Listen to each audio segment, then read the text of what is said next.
వినండి. ఆ, సంజయ ఉవాచ ఏవముక్త్వార్జునః సంఖ్యే రథోపస్థ ఉపావిశత్ విసృజ్య శశరం చాపం శోక సంవిఘ్న మానసః. అన్నమా. సంజయ ఉవాచ ఆ, ఏవముక్తార్జును సంఖ్యే ఆ, రథోపస్థ ఓకే. ఉపావిశత్ ఉపావిశత్ విసృజ్య సశరం చాపం శశరం శోకసం చాపం విఘ్నమానస. చూడండి, ఇప్పుడు మనకి ఈ శ్లోకం చూస్తే దీంట్లో అర్థం కాని అంటే ఏం లేదన్నమాట. సో దీంట్లో అర్థం కానిది సంజయ్ ఓచ అంటే సంజయుడు పలికిన. ఎందుకంటే మనకి ఫస్ట్ నుంచి ఎవరికి చెప్తున్నారు? సంజయ్ ధృతరాష్ట్రుడికి చెప్తున్నాడు అనమాట. ఏమని చెప్తున్నాడు? ధృతరాష్ట్రుడు ఏమన్నాడు?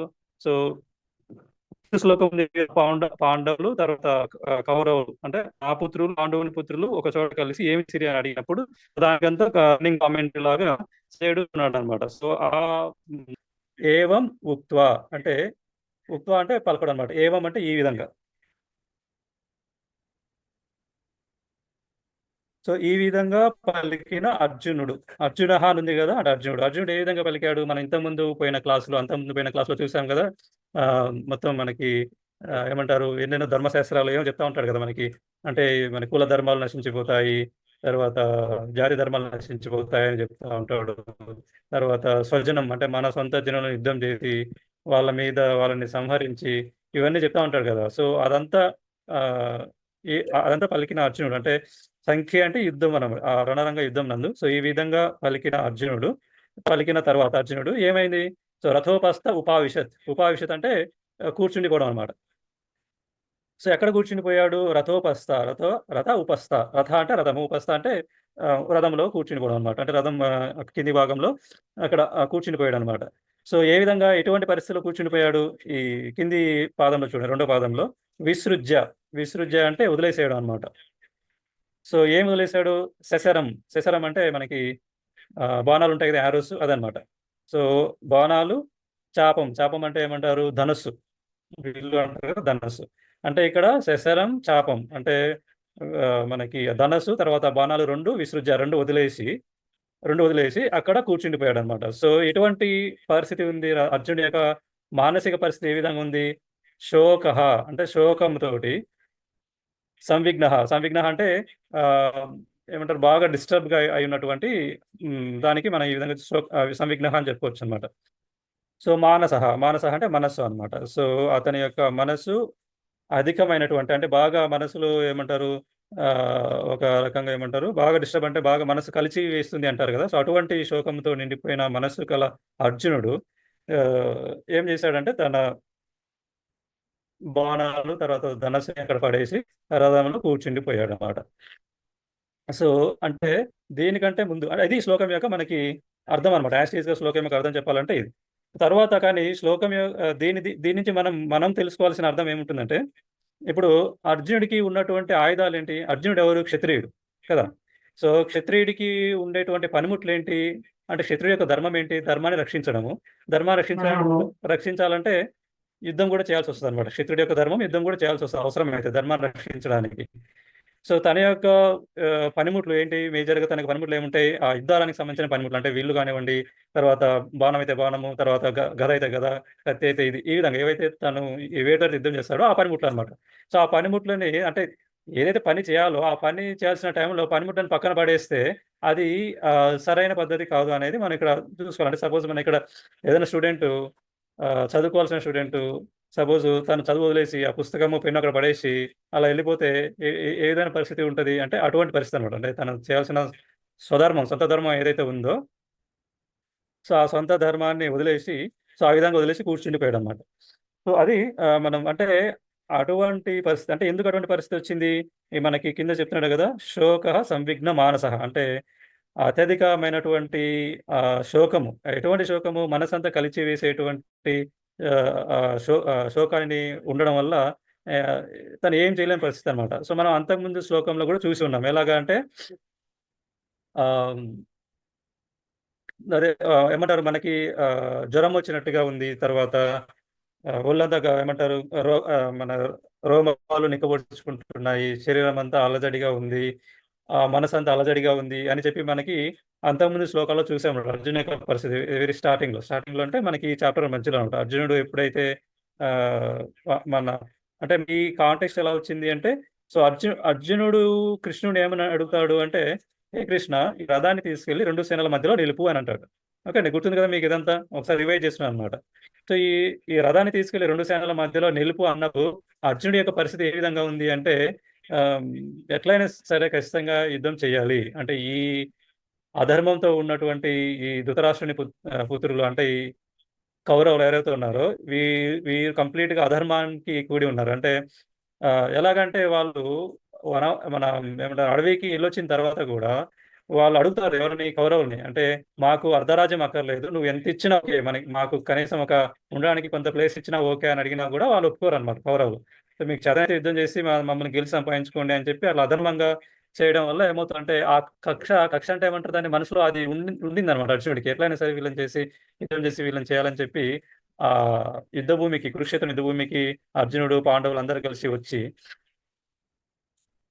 సో వచ్చి అప్పుడు అటువంటి ఏమంటారు మానసిక స్థితి కలిగి ఉన్నటువంటి అర్జునుడు తర్వాత ఎప్పుడైతే కృష్ణుడు ఆ రథాన్ని తీసుకెళ్లి కౌరవుల ముందు ఎప్పుడైతే ఉంచుతాడో, ఏది అర్జునుడు చెప్పిన ప్రకారము, అప్పుడు అర్జునుడు వాళ్ళందరినీ చూసి ఆ స్లోగా అతని యొక్క మనసు ఏమవుతుందంటే స్లోగా ఆ దయాగుణం ప్రవేశిస్తుంది మనసులో అనమాట. ఒక కృపణత్వం అంటారు కదా, ఒక కృపయ అంటే మనసులో అంటే, ఎందుకంటే చిన్నప్పుడు నుంచి కౌరవుల సైడ్ ఎవరున్నారు అంటే ఈ వీళ్ళు యుద్ధానికి వెళ్ళక ముందు అందరూ కలిసే ఉండేవాళ్ళు కదా, అంటే సారీ యుద్ధానికి కాదు, వనవాసాన్ని ఏమంటారు అరణ్యానికి, అక్కడికి వెళ్ళక ముందు వీళ్ళందరూ కలిసే ఉంటారు. అంటే పాండవులు కౌరవులు అందరూ కలిసే ఉంటారు, భీష్ముడు ద్రోణుడు వీళ్ళందరూ కలిసే ఉంటారు.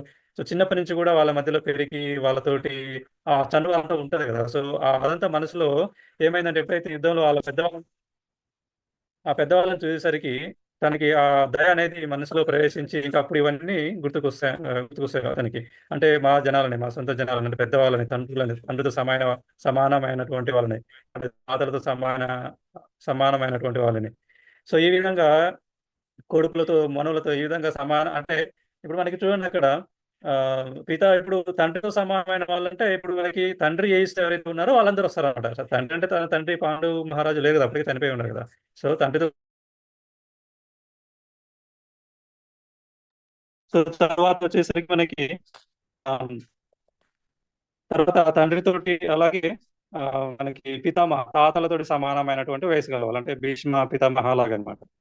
సో ఈ సమానమైనటువంటి అటువంటి అందరిని చూసేసరికి తన హృదయం ఆ విధంగా దయాగుణం నిండిపోయి, సో అతను ఈ విధమైనటువంటి ఒక ఆర్గ్యుమెంట్ తీసుకొస్తా ఉంటాడు. అంటే వాళ్ళ దృష్టిలో అంటే ఆ స్థాయిలో కూడా అంటాడు, ఆ స్థాయిలో స్త్రీలని ఏమంటారు అంటే అమర్యాద చేయడం. మనకి ద్రౌపది వస్త్రాపహరణం చేస్తారు కదండి అందరూ. అలాగే ఈ పాండవులు ఆ, అరణ్యవాసంలో ఉన్నప్పుడు వాళ్ళ ఇంటికి నిప్పు పెట్టడం, అలాగే వాళ్ళు తినే భోజనంలో విషం కల్పించడం, వాళ్ళని చంపే ప్రయత్నం చేయడం, ఇటువంటి పనులు చేస్తున్నారు కౌరవులు. సో వాళ్ళు అటువంటి పనులు చేసినా కూడా వాళ్ళకి ఆ బుద్ధి లేదు. వాళ్ళకి ఎందుకు లేదంటే వాళ్ళకి రాజ్యం మొత్తం కావాలనే లోభం ఉంది కాబట్టి వాళ్ళు అటువంటి పడుతున్నారు. బట్ మనకి అటువంటి ఆలోచన ఉంది, అటువంటి వివేకం మనకు ఉంది, అయినా సరే మనం వాళ్ళని ఎందుకు సంహరించాలి అంటే ఈ ఆర్గ్యుమెంట్ మొత్తం చేస్తాడనమాట.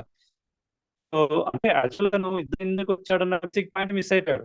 అది మనం గుర్తుంచుకోవాలి. అంటే యుద్ధానికి ఎందుకు వచ్చాడు, అధర్మాన్ని జయించడానికి, అధర్మం మీద యుద్ధం చేయడానికి, మనిషి యుద్ధం చేయడానికి కాదు వచ్చింది, అధర్మం మీద యుద్ధం చేయడానికి వచ్చాడు. అధర్మాలు ఎవరుంటే వాళ్ళ యుద్ధం చేస్తాడు, అది ఎవరైనా కానీ.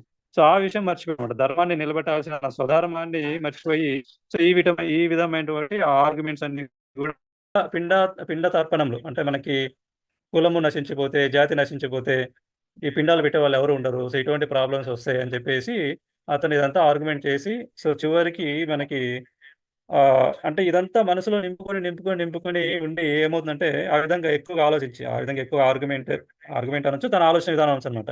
సో ఆ విధంగా ఆలోచించి ఇక్కడికి వచ్చేసరికి, అంటే ఈ 47 శ్లోకంలో చూస్తున్న మనం దాని ప్రకారము అతని యొక్క మనసు బాగా అంటే ఆ కకావికలం అయిపోయింది అంటారు కదా. సో అటువంటి పరిస్థితిలో ఉండిపోయి ఇంకేం చేయలేని పరిస్థితిలో బాణాలు విల్లును అక్కడ వదిలేసి అక్కడ రథం మధ్యలో కూర్చుండిపోతాడు అనమాట.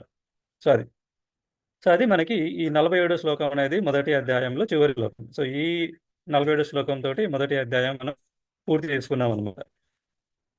అయితే మనకి ఆ, ఇంకొకటి మనకి ఏంటంటే ఈ మొదటి అధ్యాయం యొక్క పేరు ఏదైతే ఉందో, ఏముంది మొదటి అధ్యాయం యొక్క పేరు, అర్జున విషాద యోగ, అంతే కదండి. సో మొదటి అధ్యాయం యొక్క పేరు ఏంది, అర్జున విషాద యోగ. సో మనం ఆల్రెడీ చూసాము భగవద్గీతలో ఉన్నటువంటి 18 అధ్యాయాలకి చివరిలో యోగ అని వస్తుంది అనమాట. అర్జున విషాద యోగ. నెక్స్ట్ రెండో చాప్టర్ సాంఖ్య యోగ, తర్వాత కర్మ యోగ, కర్మ సన్యాస యోగ, తర్వాత ఇలా వస్తాయి అనమాట. ప్రతి చాప్టర్కి యోగం అని వస్తుంది. సో అయితే మనకి ఈ యోగ అంటే అర్థం ఏంది అనేది మనకు తెలుసుకోవాలన్నమాట. సో యోగ అంటే అర్థం ఏంటంటే మనకి ఏ విధంగా పేరుందో అలాగే మీరు రామాయణం చూసుకున్నా, మహాభారతం చూసుకున్నా, భాగవతం చూసుకున్నా కూడా వాటిల్లో ఉన్న అధ్యాయాలకు కూడా సపరేట్ పేర్లు ఉంటాయి అనమాట.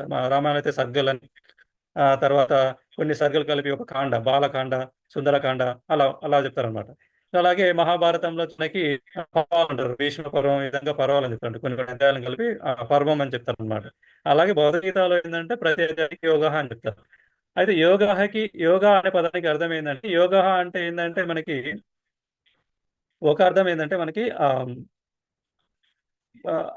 అర్జున విషాద యోగ అంటే అర్జుని యొక్క విషాదము అనే పేరు గల అధ్యాయం అని కాకుండా ఆ విధంగా తీసుకోకుండా అర్జున విషాద యోగము అంటే అర్జున విషాదము అనేటువంటి పరమ లక్ష్యము అనేటువంటి సబ్జెక్ట్ అన్నమాట. ఈ